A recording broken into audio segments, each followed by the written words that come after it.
श्रीराम। यहाँ कहाँ? यहाँ। तुम्हारा यहाँ तो हमारा कहाँ? और वहाँ हो जाता है ना? मैंने यहाँ का पता बता दिया तो कहाँ और वहाँ का कुछ भी नहीं रहेगा। फिर तो सारा खेल समाप्त हो जाएगा। तो ठीक है, हम एक साथ आती हैं सभी माताएं पता लगाने के लिए कि तुम कहाँ हो। सब एक साथ? अरे नहीं नहीं, फिर तो मैं पकड़ा जाऊंगा। अरे कुछ दया करो इस बालक पर।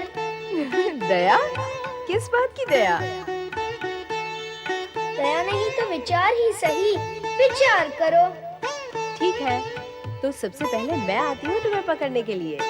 अवश्य आओ, पर एक बात का ध्यान रहे, तुम सब बड़ी हो, माता हो और मुझसे अधिक चतुर हो, इसीलिए मुझे भी तनिक सी चतुराई का अवसर देना होगा। मैं तो एक नन्हा बालक हूँ ना।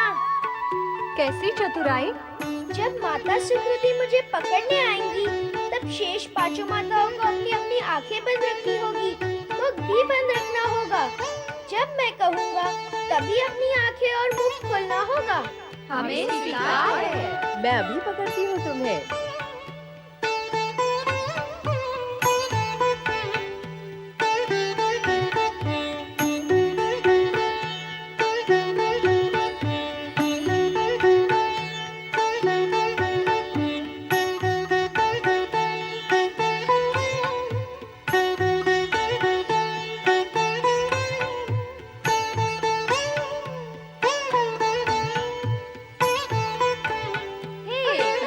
नहीं नहीं, तय हुआ था कि तुम सब अपनी आंखें और मुंह बंद रखोगी। कार्तिकेय, इनकी आंखें और मुख तो बंद है। इन्होंने तो अपने हाथों से काम लिया है। मैं नहीं खेलता, तुमने छल किया है। क्या माँ भी कभी अपने पुत्र से छल करती है? तो क्या पुत्र अपनी माँ से छल करता है? पुत्र फिर भी कर सकता है, पर माता कभी भी पुत्र के साथ। नारायण नारायण। श्री हरि विष्णु ने माता का हृदय अमृत जल से बनाया है। तुम सबने कुमार कार्तिकेय के लिए जो ममत्व और प्रेम दिया है, वो संसार में सदा स्मरण किया जाएगा। उसकी प्रशंसा में न वाणी समर्थ है, न शब्द पर्याप्त। इसमें अनोखी अथवा नई बात क्या है देवर्षि? माता तो सदा से ही पुत्र प्रेम में अपना सर्वस्व त्याग करती आई है। हाँ, अब वो समय आ गया है जब माताएं अपने पुत्र प्रेम में सब कुछ त्याग करने के लिए तैयार हो जाएंगी। आपका अभिप्राय क्या है देवर्षि? मेरा अभिप्राय सुनने से पूर्व आप सभी को अपना मन कठोर करना होगा। हमारे मन में कठोरता क्यों उत्पन्न करना चाहते हैं आप? और कठोरता से पूर्व आशंका उत्पन्न करने की क्या आवश्यकता है? आप स्पष्ट कहते क्यों नहीं देवर्षि? दुविधा क्या है? मैं स्पष्ट कह तो दूं, किंतु आप सुन नहीं पाएंगे। सुख और दुख परिवर्तनशील होते हैं। दुख अधिक समय नहीं रहता और सुख भी समय पाकर जीवन से आहट किए बिना ही निकल जाता है। तो देवर्षि, आप ये कहना चाहते हैं कि अब सुख हमारे जीवन से चला जाएगा? कार्तिकेय का यहाँ से चले जाने का अर्थ यही होता है। कार्तिकेय चला जाएगा? हमें छोड़कर चला जाएगा कार्तिकेय? हम उसके बिना कैसे रहेंगे? पर चला क्यों जाएगा वो? जाएगा कहाँ? मैं ये जानता था कि ये सुनते ही आप सभी के मन में दुख का बवंडर उठ खड़ा होगा। जानते थे तो ऐसा कटु और कठोर सत्य कहने की आवश्यकता भी क्या है? ये सत्य केवल कटु और कठोर ही नहीं, अटल और लोक कल्याणकारी भी है। सुने तो किसका कल्याण है इसमें? सारे जगत का। शिव पुत्र कार्तिकेय का जन्म, तारकासुर के वध एवं शिव भक्ति के प्रचार के लिए हुआ है। ये दोनों कार्य वो नक्षत्र लोक में रहकर नहीं कर सकता, इसीलिए उसका शिवलोक जाना अनिवार्य है।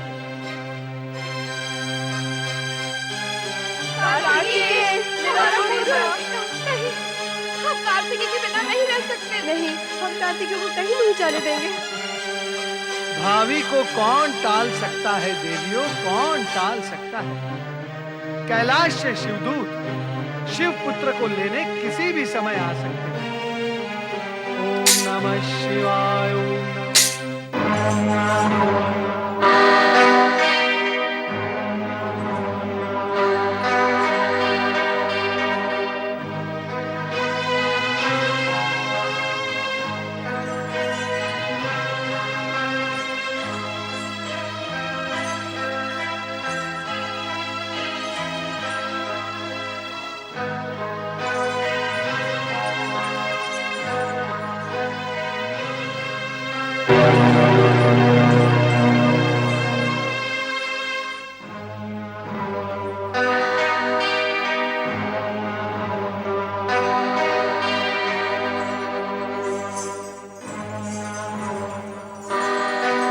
नक्षत्र लोक तो इसी ओर था, किंतु यहाँ तो कुछ भी दिखाई नहीं दे रहा है। लगता है मूल स्थान से बहुत दूर निकल आए हैं। चलकर उस ओर देखना चाहिए। चलो।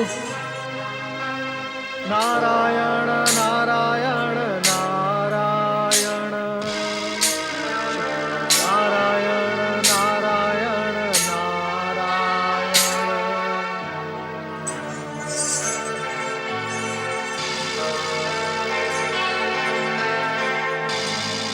ठहरो, हम कहाँ जा रहे हैं? नक्षत्र लोक।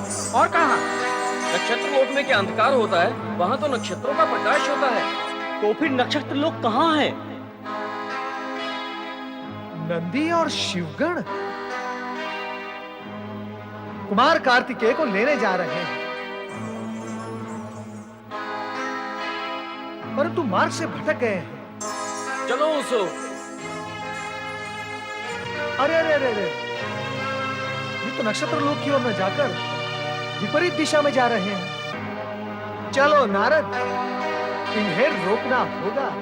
हमने नक्षत्र लोक की सारी जगमगाहट लोप कर दी है, फिर भी नंदी और शिवगण इसे खोज रहे हैं।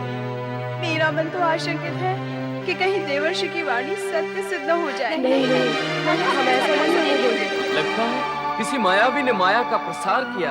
नारायण नारायण।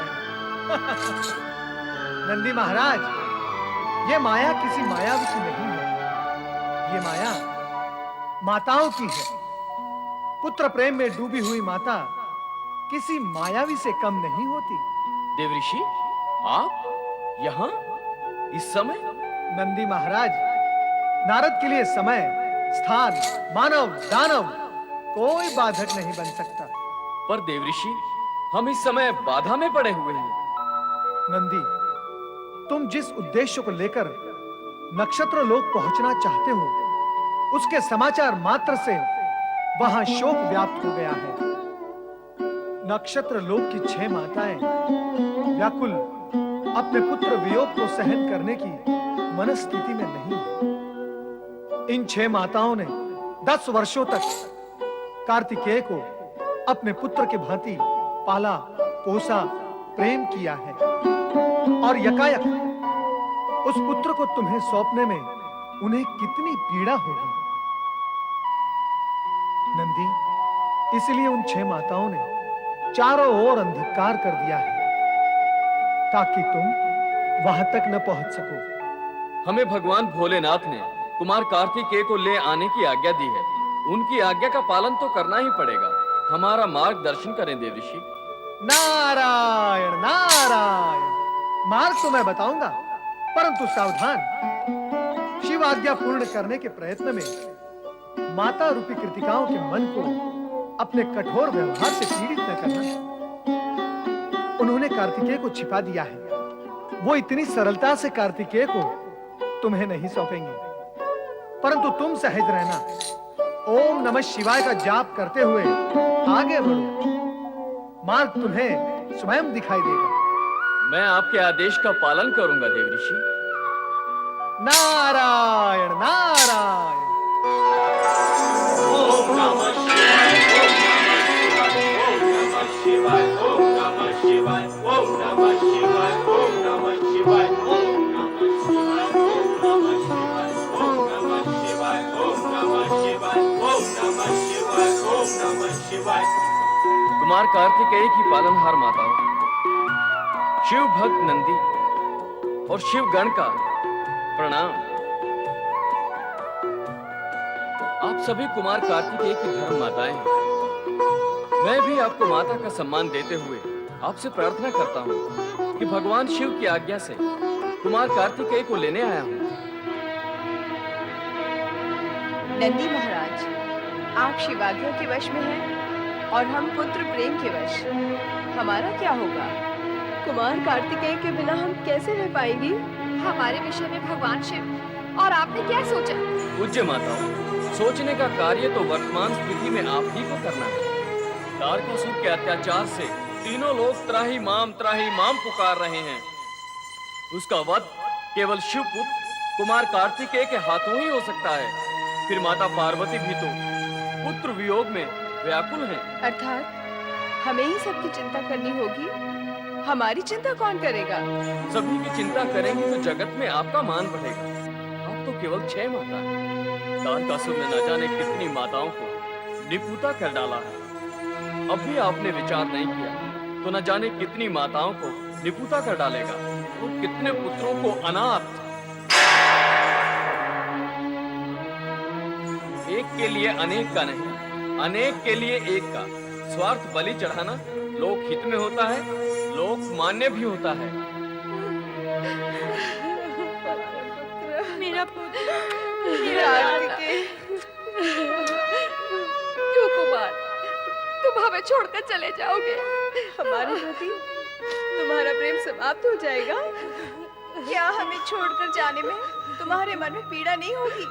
नंदी महाराज ने अभी अभी कहा तो है कि अनेक के लिए एक का त्याग जगत में प्रतिष्ठा पाता है, और मैं जा भी कह रहा हूँ।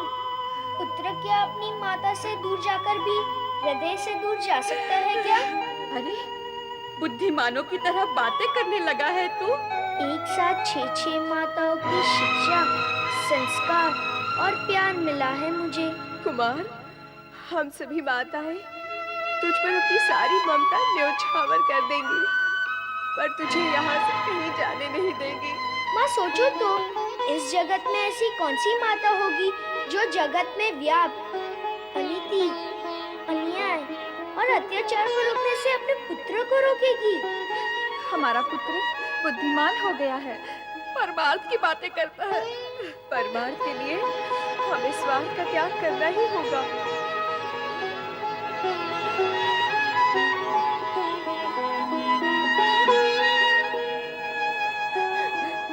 जाओ पुत्र, लोकहित और परमार्थ के लिए कार्य करो।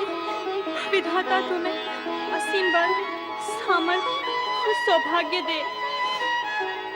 हमें भूल न जाना पुत्र। आपकी स्मृति मुझे शक्ति देगी माताओं। नंदी महाराज, ध्यान पूर्वक संभाल के ले जाना कुमार को। माता पार्वती और भगवान शिव से हम सभी का नमन कहना। आप निश्चिंत रहें।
मेरे पुत्र, मेरे लाडले, कहाँ था तू अब तक? आया क्यों नहीं अपनी माता के पास? तेरे बिना कितनी सूनी सूनी थी मैं। बोलता क्यों नहीं? आया क्यों नहीं तू?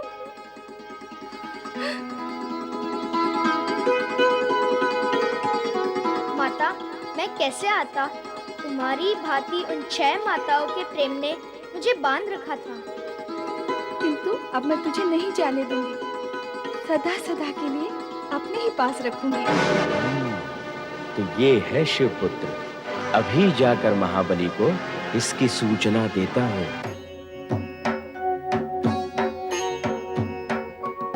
पर ब्रह्म पिता परमेश्वराय नमः।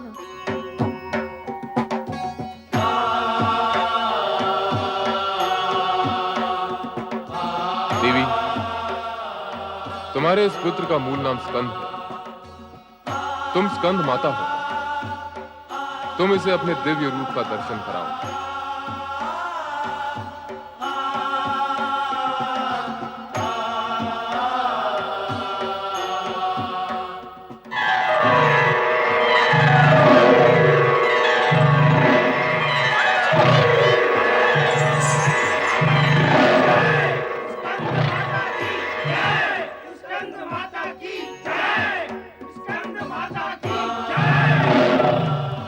दैत्यराज महाबली तारकासुर की जय हो।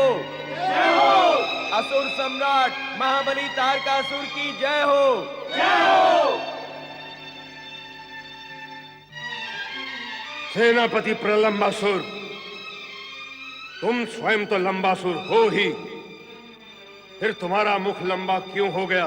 क्षमा करें महाबली, दुर्भाग्य हम सबके सिर पर मंडरा रहा है।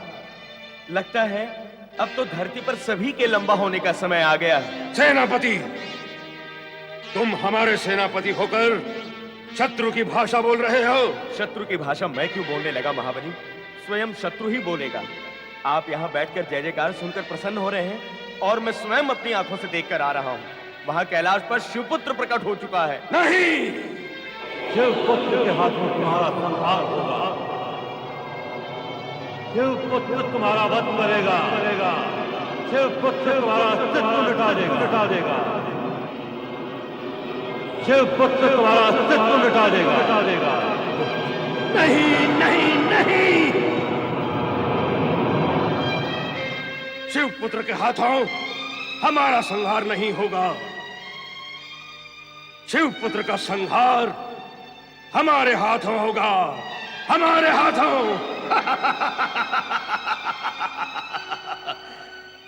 शिवपुत्र का वध हमारे हाथों होगा।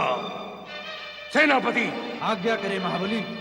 कैलाश पर आक्रमण करने की तैयारी करो। नारायण नारायण। कैलाश पर आक्रमण करने की भूल कदापि न करना दैत्यराज, अन्यथा तुम्हारे वंश का सर्वनाश हो जाएगा। जिसके पुत्र के हाथों तुम्हारी मृत्यु का योग लिखा है, उसी पर यदि आप आक्रमण करोगे तो आपकी दशा क्या होगी, इसका अनुमान आप स्वयं लगा सकते हैं। अनुमान लगाने जैसा घटिया काम तुम करो नारद। हम तो परिणाम तक पहुंचने के लिए निर्णय लेते हैं। नारायण नारायण। दैत्यराज, कभी कभी आप भी घटिया काम कर ही लिया करो, ताकि आयु बढ़ने के कष्ट से बचे रहोगे, है ना? नारद, तुम हमारे शत्रु और देवताओं के मित्र हो। महाबली तारकासुर, जिस दिन आप देवता बन जाओगे उसी दिन मैं आपका मित्र बन जाऊंगा। पर मैं ये जानता हूं कि वो दिन कभी नहीं आएगा। नारायण नारायण। कौन सा दिन? वही दिन जिस दिन आप ये समझोगे कि आक्रमण करने से रक्षा नहीं, विनाश ही विनाश होता है। नारद, तुम्हें शब्दों का जाल बुनना आता है, परंतु हमें शब्दों को समझने के लिए अपनी बुद्धि पर बल देना पड़ता है। नारायण नारायण। दैत्यराज, बल डाले नहीं, उन्हें निकाले। क्या कहते हो नारद? मैं सत्य ही कह रहा हूं। कभी कभी प्राणी की बुद्धि पर बल पड़ जाते हैं, उन्हें समय पर न निकाले जाएं तो जीवन बलहीन हो जाता है। दैत्यराज, शिवजी महाशक्ति के मूल केंद्र हैं। उनसे टकराने का एक ही अर्थ होता है, स्वयं का विनाश। तो फिर मैं क्या करूं? शिवपुत्र द्वारा मेरा वध होगा तो मैं कहां जाऊं? इससे तो अच्छा है कि मैं ब्रह्मा जी की चेतावनी न मानकर पुनः स्वर्ग पर आक्रमण कर दूं। नारायण नारायण। दैत्यराज, आपने अपने आप से शत्रुता करने की शपथ ली है क्या? मेरे बार बार मना करने पर भी आप मृत्यु को आह्वान करते ही रहते हैं। करो स्वर्ग पर आक्रमण और देख लो परिणाम। विनाश काले विपरीत बुद्धि।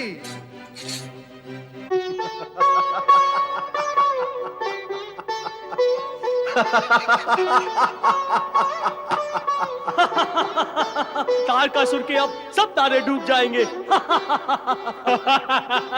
तारकासुर का अंत समय अब समीप आ गया है। हाँ, नंदी कुमार कार्तिकेय को लेकर कैलाश लौट आए हैं। माता पार्वती ने कुमार कार्तिकेय को स्कंद माता का रूप भी दिखा दिया है। अब तारकासुर का वध निश्चित है और हमारी चिंताओं का भी अंत वही समझो। तो अब तारकासुर से सदा सदा के लिए हमें मुक्ति मिल जाएगी। हाँ, तत्पश्चात हमें स्वर्ग लोक से भागकर इधर उधर भटकना नहीं पड़ेगा। नारायण नारायण नारायण, श्रीमन नारायण नारायण नारायण। पधारे देवर्षि, आपका स्वागत है। कहिए, क्या समाचार हैं अन्य लोगों के? नारायण नारायण। देवराज इंद्र, आप अन्य लोगों की चिंता करना छोड़ दें और केवल अपने ये इंद्रासन और स्वर्गलोक की चिंता करें तो उचित होगा। इंद्रासन, स्वर्गलोक?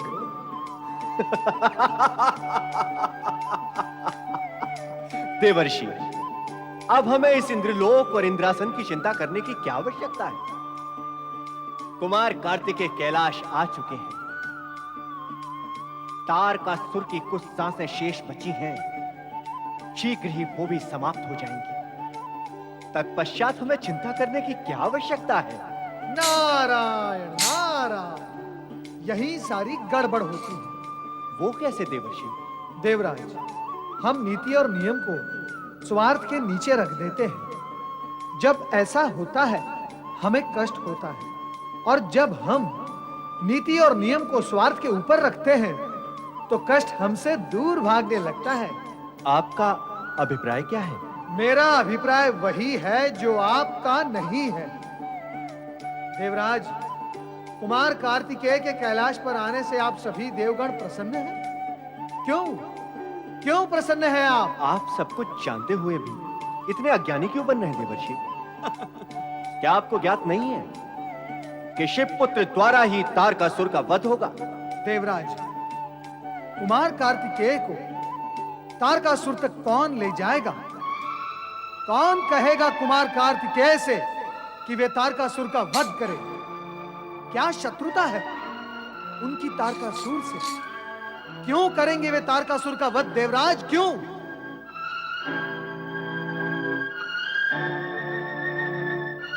तो आप ही बताइए, अब हम क्या करें? नारायण नारायण, अब आप ही बताए देवगुरु कि देवराज को क्या करना होगा। नहीं देवऋषि, गूढ़ रहस्य व गूढ़ सत्य तो आप ही जानते हैं। बताएं देवर्षि, क्या करना होगा हमें? आपको भगवान शिव के सम्मुख जाकर कुमार कार्तिकेय से प्रार्थना करनी होगी कि वे आपके देव सेना के सेनापति बने। देवऋषि ने सही मार्गदर्शन दिया है। देवराज को कैलाश जाकर नियम व नीति का पालन करना होगा। मैं श्री हरि विष्णु को लेकर कैलाश जाऊंगा। समय कम है और कार्य अधिक एवं विकट, इसीलिए अधिक समय व्यतीत करना उचित नहीं होगा, अन्यथा तारकासुर की शक्ति बढ़ती ही जाएगी और फिर जो भावी को स्वीकार होगा वही होगा। नारायण नारायण। देवर्षि, मैं आपका संकेत समझ गया। मैं यथाशीघ्र श्री हरि विष्णु के पास पहुंच रहा हूं।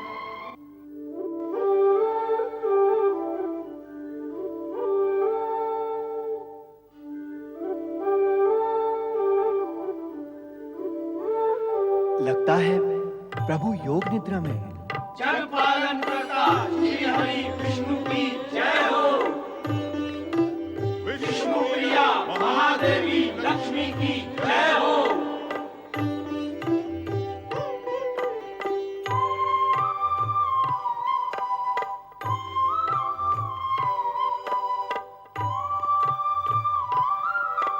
देवराजेंद्र, आप देवगण और गुरु बृहस्पति के साथ पधारे हैं। लगता है किसी विशेष प्रयोजन से आना हुआ है। आप सर्वज्ञ हैं प्रभु। तारकासुर मर्यादा की सीमाएं तो पहले ही तोड़ चुका था, अब वो उद्दंडता की सीमाएं भी तोड़ रहा है। भगवान शिव के स्थल कैलाश तक पर आक्रमण करने का विचार करने लगा है। अब तो ब्रह्मदेव की चेतावनी की अवहेलना कर वह पुनः स्वर्ग पर आक्रमण करने की तैयारियां कर रहा है। वो त्रिलोक विजयी होना चाहता है प्रभु, इसका कोई उपाय करें। आप सभी निश्चिंत हो जाएं। तारकासुर का अंत अब समीप है। आप सभी को विदित होगा कि शिव पुत्र कार्तिकेय कैलाश पर पहुंच चुका है। हाँ भगवान, कुमार कार्तिकेय कैलाश पर तो पहुंच गए, परंतु उन्हें तारकासुर के सम्मुख भी तो पहुंचाना होगा। इसके लिए कुमार कार्तिकेय को देवसेना का सेनापति बनाना होगा। क्या वे इस कार्य के लिए तैयार होंगे? इससे पूर्व शिव पार्वती की आज्ञा लेनी होगी। आप सभी कैलाश जाकर शिव पार्वती से प्रार्थना करें कि वे आपको अनुमति दे सकें, ताकि आप कार्तिकेय को सेनापति पद पर सुशोभित कर सकें। क्या भोलेनाथ और माता पार्वती हमारी प्रार्थना स्वीकार करेंगे? हमें अनुमति प्रदान करेंगे? ना करने का क्या कारण हो सकता है? कुमार कार्तिकेय अभी बालक है भगवान। माता पिता का पुत्र प्रेम मार्ग में बाधक भी तो हो सकता है। अवश्य हो सकता है, परंतु बाधा के अतिरिक्त महेश्वर उस सत्य से भी परिचित हैं जो भविष्य में घटित होने वाला है। प्रभु, आपसे विनम्र प्रार्थना है कि देवगण के हित का विचार कर आप भी हमारे साथ कैलाश चलें। आपकी अति कृपा होगी। हम सब आपके नेतृत्व में ही कैलाश जाएंगे, तो सफलता की अधिक संभावना रहेगी। हम सभी देवगण की यही इच्छा है श्री हरि। आप सभी की यही इच्छा है तो मैं सहज कैलाश चलने के लिए तैयार हूं। वर्षों पश्चात शिव पार्वती का अपने पुत्र से मिलन हुआ है। वे अपने पुत्र के प्रेम में निमग्न होंगे। अब ऐसे में उनसे उनके पुत्र को सेनापति बनाकर युद्ध में भेजने व तारकासुर का वध करने के लिए कहना तर्क संगत तो नहीं लगता, परंतु समय की आवश्यकता के अनुसार यह ठीक भी है। चलो चलें कैलाश। हर हर महादेव।